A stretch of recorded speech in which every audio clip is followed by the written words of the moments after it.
Unajua ni kwa nini mtu anakaa kanisani miaka 2, 3, 4 hajapona? Unajua kwa nini mtu anakaa kanisani miaka 7, miaka 10 hajapata hitaji lake? Hitaji lake lilikuwa ni mtoto, hajapata miaka 5, 6. Mtu tu alipoanza kuingia kanisani, unajua ni kwa nini akaanza kufilisika? Hajawahi kufanikiwa. Sikiliza nikwambie.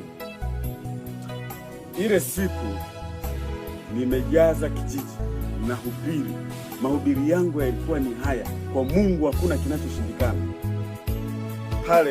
Pale Songea mjini nikamwambia, kwa Mungu hakuna kinachoshindikana. Kwa Mungu hakuna anachokishindwa. Mungu hamna anachokishindwa. Mungu hakuna ugonjwa ambao hawezi kuuponya. Mungu hakuna ugonjwa ambao hawezi kuponya. Kama anaweza daktari wa hospitali kuponya ugonjwa, kama anaweza mganga wa kienyeji kupona mgonjwa ambaye hakukuumba, je, aliyekuumba naye kujua vizuri? Pale nikiairisha mahubiri kwa sababu nikaona watu wamejaa, nikairisha. Sasa wakati nafunga spika, watu wameshatawanyika. Kuna baba mmoja, walikuwa wawili, walikuwa wamenisikiliza yale mahubiri kwamba operation ya Mungu madaktari wake ni bingwa. Sasa wale baba wakanipata, wakaniambia, mtumishi, tuna shida gani? Hapa mimi najiandaa, ninafunga pale nikanunue kuku wangu nirudi nyumbani. Sema tuna shida ni hii. Mimi nina shida ya pumu.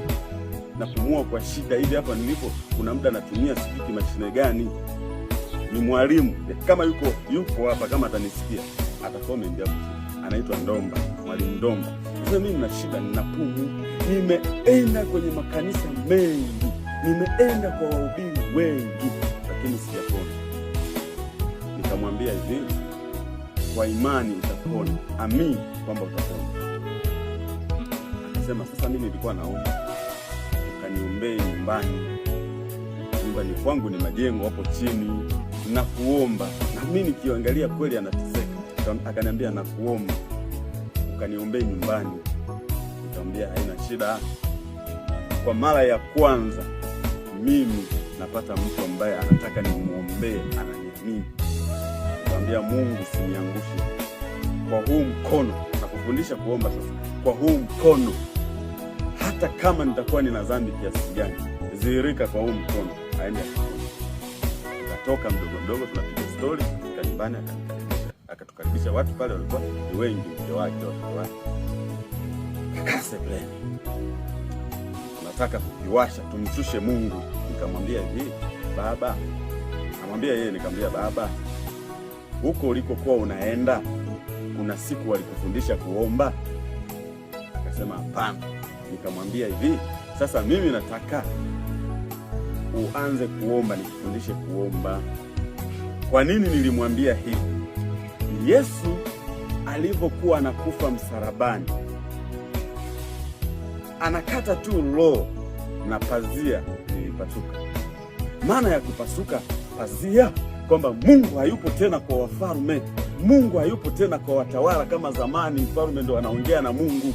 Mungu yupo kwa kila mtu. Mungu hayupo kwa mchungaji wako. Mungu yupo hata kwako. Unachokikosea wewe, unakosea kuamini kwamba mchungaji ndio ana Mungu. Unachokosea wewe ni kuamini kwamba mchungaji ndio ana nguvu ya Mungu, wakati nguvu ya Mungu ilishaachiliwa kwa kila mtu. Yuko huru kuongea na Mungu wake.